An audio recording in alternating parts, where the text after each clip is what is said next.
Hello, good morning everybody. Friends, इससे पहले हमने पढ़ा था, हमारे फिजिक्स का चौथा चैप्टर चल रहा था विद्युत धारिता, और उसमें हमने पढ़ लिया था समांतर प्लेट संधारित्र, और इसकी विभिन्न कंडीशंस पढ़ ली थी कि जब प्लेटों के मध्य निर्वात हो तो क्या होगा, माध्यम हो तो क्या होगा, माध्यम अल्प भरा हुआ तो क्या होगा, विभिन्न प्रकार के माध्यम भरे हो तो क्या होगा। तो यह सारी कंडीशंस हमने पढ़ ली थी किसके विषय में, समांतर प्लेट संधारित्र के विषय में। आज हम पढ़ेंगे गोलीय संधारित्र के विषय में। तो गोलीय संधारित्र होता क्या है, मैं एक जनरली बता देता हूं।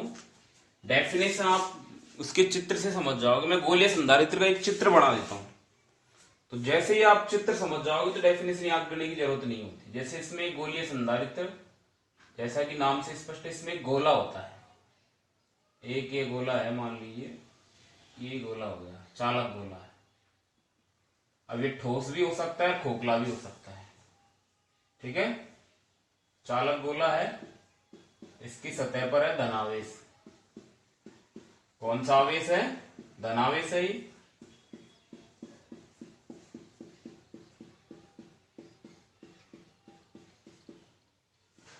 इसकी त्रिज्या हमने मान ली R1, ठीक है। एक और चालक गोला होता है लगभग समान आकार का, लगभग समान आकार का होता है, और वो भी सकेंद्रीय होता है।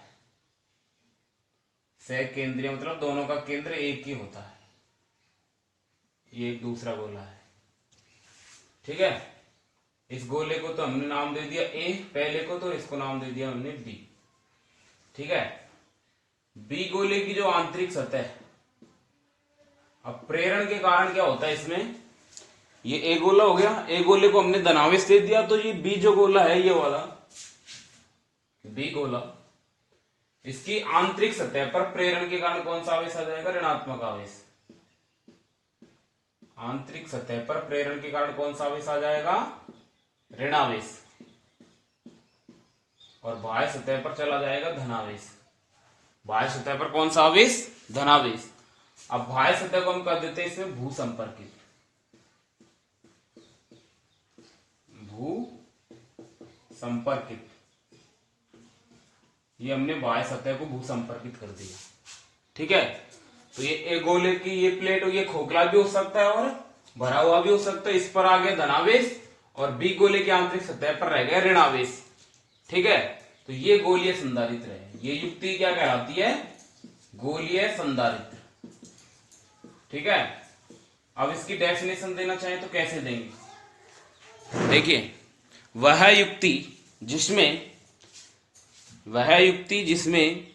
लगभग समान आकार के होते हैं, ठीक है। लगभग समान आकार के एवं विपरीत प्रकृति के आवेश से युक्त, लगभग समान आकार के विपरीत प्रकृति के आवेश से युक्त दो सकेंद्रीय गोले। अब गोले भी कौन से होते हैं? चालक गोले होते हैं, ठीक है। उस युक्ति को हम कौन सी युक्ति कहते हैं? गोलीय संधारित्र कहते हैं, ठीक है। तो डेफिनेशन क्या हो जाएगी? वह युक्ति जिसमें समान परिमाण एवं विपरीत प्रकृति के आवेश से युक्त, समान परिमाण एवं विपरीत प्रकृति के आवेश से युक्त। जितना परिमाण इसका है आवेश का, उतना इसका है, लेकिन प्रकृति कैसी है? विपरीत। तो वह युक्ति जिसमें समान परिमाण एवं विपरीत प्रकृति के आवेश से युक्त लगभग समान आकार के सकेंद्रीय चालक गोले होते हैं, तो वो युक्ति क्या कहलाती है? गोलीय संधारित्र कहलाती है। क्या कहलाती है? गोलीय संधारित्र कहलाती है, जिसे निम्न प्रकार दर्शाते हैं। फिर वर्णन कर देंगे चित्र का। चित्रानुसार गोलीय संधारित्र में आंतरिक गोला ए बाह्य गोले बी से घिरा हुआ होता है, जो कि ठोस भी हो सकता है और खोखला भी हो सकता है, ठीक है। अब जो गोलीय चालक ए में बी है, उनकी त्रिज्याएं क्रम से क्या क्या है? R1 और R2। इसकी तो हमने मान ली R1, और दूसरे त्रिज्या क्या मान ली हमने? दूसरे गोले की R2, ठीक है। यहां तक ये हो गया। जब गोले ए को धनावेश दिया जाता है, ये गोला ए है, इसको धनावेश जैसे ही दिया जाता है, तो गोला बी की आंतरिक सतह, उस पर तो ऋणावेश आ जाता है और बाह्य सतह पर धनावेश चला जाता है। परंतु जब गोले बी की बाह्य सतह को भू संपर्कित करते हैं, तो जो धनावेश था गोले बी पर, वो कहां चला गया? पृथ्वी में चला गया। तो गोले बी पर केवल कौन सा आवेश रह गया? ऋणावेश रह गया। कौन सा आवेश? ऋणावेश रह गया। अब गोलीय संधारित्र की धारिता का व्यंजक निकालेंगे हम। इसकी धारिता, धारिता के लिए हमको क्या निकालना पड़ेगा? धारिता का सूत्र हमने पढ़ा था C बराबर Q अपॉन V। धारिता का सूत्र क्या होता है? C बराबर Q अपॉन V। मैं मान लेता हूं इस पर प्लस Q आवेश दिया हमने। कितना आवेश है? प्लस Q आवेश। तो इसकी सतह पर माइनस Q आवेश हो जाएगा। मैं लिख ही देता हूं। माना गोले A को प्लस Q धनावेश दिया जाता है, तो गोले A की सतह पर उत्पन्न विभव प्लस Q आवेश के कारण, प्लस Q आवेश के कारण गोले A की सतह पर उत्पन्न विभव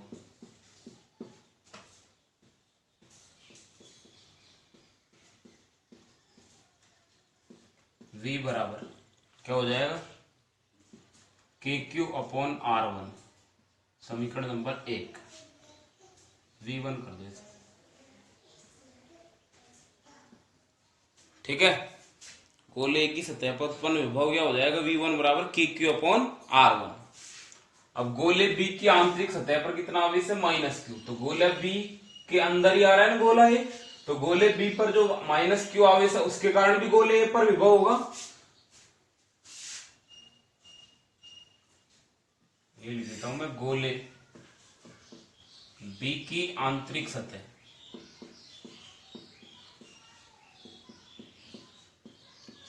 पर स्थित माइनस Q आवेश के कारण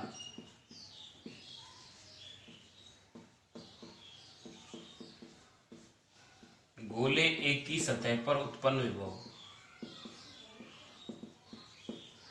सतह पर उत्पन्न विभव, तो क्या हो जाएगा? V2 बराबर माइनस KQ बटे R2। समीकरण नंबर 2। ठीक है, गोला जो B है उसकी आंतरिक सतह पर कितना है? माइनस Q आवेश, और गोले B के ये माइनस Q आवेश की दूरी क्या है? R2। तो गोले A पर इसके कारण तो है ही प्लस Q आवेश के कारण, माइनस Q आवेश के कारण भी विभव होगा। क्यों? क्योंकि गोला A है वो माइनस Q आवेश से घिरा हुआ है। V2 बराबर माइनस KQ अपॉन R2। तो गोले A पर दो प्रकार के विभव हो गए, एक तो प्लस Q आवेश के कारण और एक माइनस Q आवेश के कारण। ठीक है, अतः गोले A पर कुल विभव, अतः गोले A पर उत्पन्न कुल विभव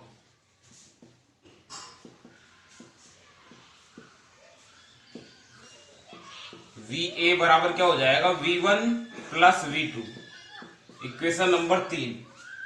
समीकरण 3 में मान रखने पर, समीकरण 3 में क्या रख देंगे? मान रखने पर VA बराबर क्या आ जाएगा? V1 की वैल्यू क्या है? KQ upon R1 minus KQ upon R2। ठीक है, यहां तक? या VA बराबर KQ कॉमन आ गया, 1 बटे R1 माइनस 1 बटे R2। Equation number 4। ठीक है, यहां तक? अब देखो, ये तो गोले A पर विभव आ गया। अब गोले B पर विभव हम निकालेंगे।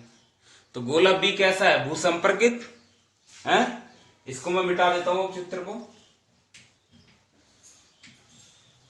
गोला B भूसंपर्कित है। जो भूसंपर्कित होता है उसका आवेश कहां चला गया? पृथ्वी में। तो उस पर विभव क्या हो जाएगा? शून्य।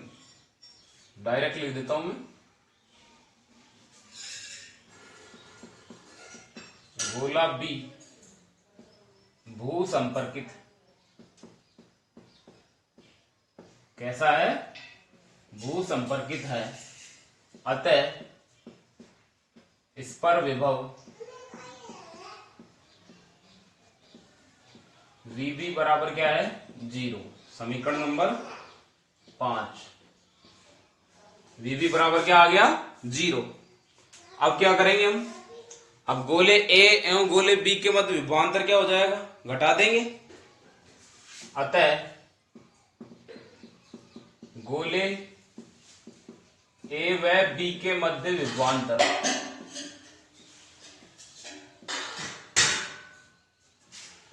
विभवांतर क्या हो जाएगा? V बराबर VA माइनस VB। समीकरण नंबर 6। इक्वेशन 6 में मान रखने पर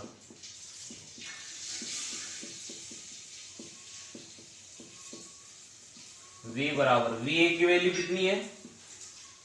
KQ into 1/R1 minus 1/R2 minus 0। तो V बराबर आ जाएगा KQ 1/R1 R2, इसका लघुत्तम आ जाएगा R2 minus R1। Equation number 7। ये दोनों गोलों के मध्य विभवांतर आ गया A और B के मध्य। अतः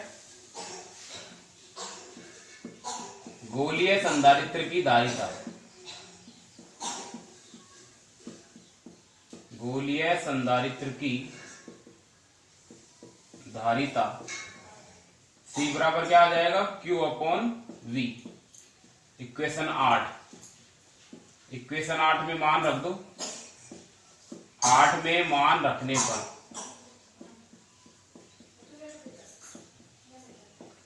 इक्वेशन 8 में मान रखेंगे तो क्या आ जाएगा? इधर से मिटा देता हूं।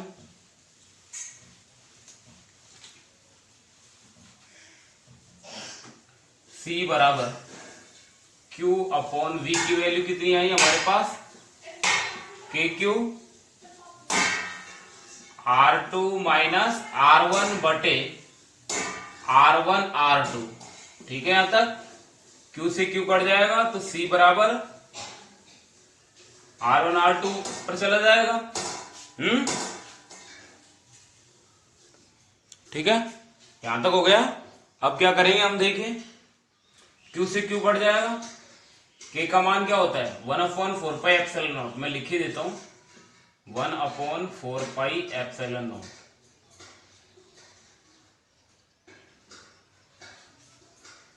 चलो इसको पहले ऐसे कैसे लिखी दो, जैसा मान है वो ऐसे कैसे हम लिख दे KQ। ठीक है, Q से Q कट गया। अब ऊपर तो क्या बचेगा? 1 बटे K की जगह 1/4πε0 R2 माइनस R1 बटे R1 R2। ये ऊपर चला जाएगा तो C बराबर 4πε0 R1 R2 बटे R2 minus R1। Equation number 9। ये गोलीय संधारित्र की धारिता का व्यंजक आ गया।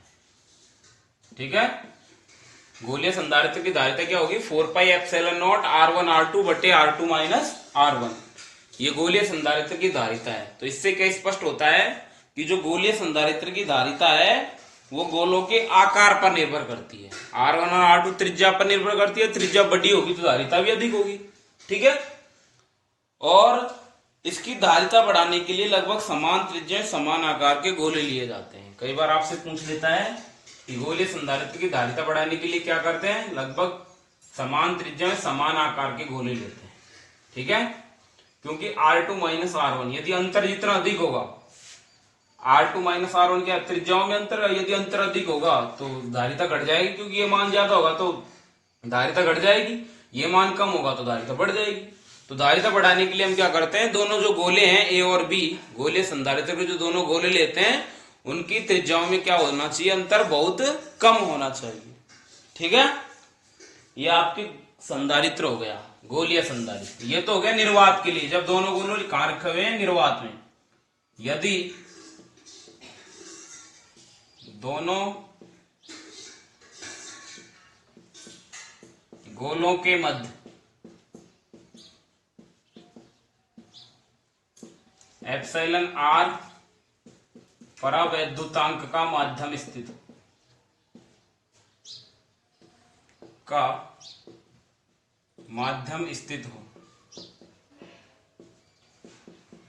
हो तो धारिता Cm बराबर क्या हो जाएगी? माध्यम के लिए 4 pi epsilon naught into epsilon R से और गुणा हो जाएगा R1 R2 बटे R2 minus R1, equation number 10। ठीक है, ये हो गई आपकी कंडीशन। अब मैं मान लू एक विशेष स्थिति और है इसकी,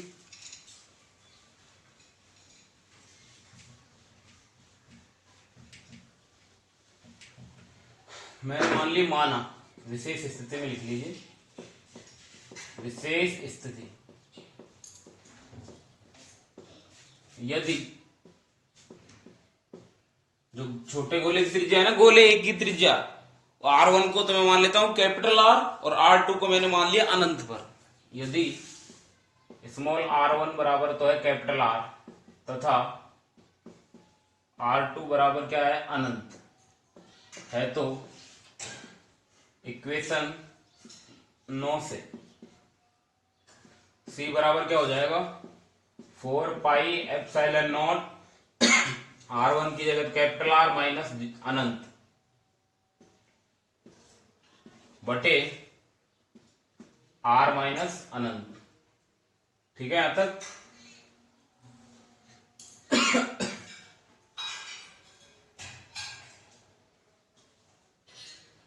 R1 इंटू अनंत है, R इंटू अनंत। ठीक है, तो C बराबर, अब देखो यहां क्या आ जाएगा, इनको यदि हम सॉल्व करते हैं तो सॉल्व करने पर क्या आ जाएगा, ये R2 minus R, sorry R2 minus R1 है ना, तो R2 का मान है अनंत, अनंत माइनस R। ठीक है, ये हमको दे रखा है। यदि हम ये वैल्यू रखते हैं तो ये रखने पर इनको सॉल्व करेंगे तो हमारे पास क्या आ जाएगा, इससे गुणा करेंगे यही आ जाएगा 4 पाई एप्सिलॉन नॉट R, अनंत में से R जाएगा तो 0 1, या यही आ जाएगा, डायरेक्टली सॉल्व करेंगे ये आ जाएगा 4 पाई एप्सिलॉन नॉट R, समीकरण नंबर 10। ठीक है यहां तक, और ये जो मान आया है वो किसका आया है, गोलीय चालक की धारिता का। गोलीय चालक की धारिता हमने पढ़ी थी इससे पहले, समांतर प्लेट संधारित्र से पहले पढ़ी थी हमने गोलीय चालक की धारिता, तो ये आई थी। अतः इससे इसके स्पष्ट होता है कि गोलीय चालक ऐसा गोलीय संधारित्र है जिसकी प्लेट अनंत पर होती है। गोलीय चालक है वो एक ऐसा गोलीय संधारित्र होता है जिसकी एक प्लेट कहां होती है, अनंत पर भूसंपर्कित होती है। ठीक है, ये आपके गोलीय संधारित्र हो गया। वैसे ये यहां तक ही पूछता है, कई बार आपसे पूछ लेता है कि सिद्ध कीजिए कि कोई भी गोलीय चालक है उसको गोलीय संधारित्र मान के चलते हैं जिसकी एक प्लेट कहां भूसंपर्कित होती है, एक प्लेट अनंत पर भूसंपर्कित होती है। तो ये कंडीशन हम लिख देंगे, R1 की जगह R, R2 की जगह अनंत करेंगे तो ये आ जाएगा हमारे पास। ठीक है, ये आपके हो गया गोलीय संधारित्र तथा गोलीय संधारित्र की धारिता, ये आ गई धारिता। तो धारिता किस किस पर निर्भर करती है, उसकी त्रिज्याओं पर निर्भर करती है। यदि उनकी त्रिज्याएं बढ़ाएंगे तो धारिता हो जाएगी, बढ़ जाएगी, और त्रिज्याओं का अंतर कम होगा तब भी धारिता बढ़ेगी। अतः आपसे पूछ ले कि गोलीय संधारित्र की धारिता बढ़ाने के लिए क्या करेंगे, उनकी जो त्रिज्याएं हैं लगभग समान आकार की होनी चाहिए, उनकी त्रिज्याओं में अंतर इतना अधिक नहीं होना चाहिए, ज्यादा अंतर होगा तो धारिता क्या हो जाएगी, कम हो जाएगी। ठीक है, चैनल को लाइक और सब्सक्राइब जरूर करें। धन्यवाद।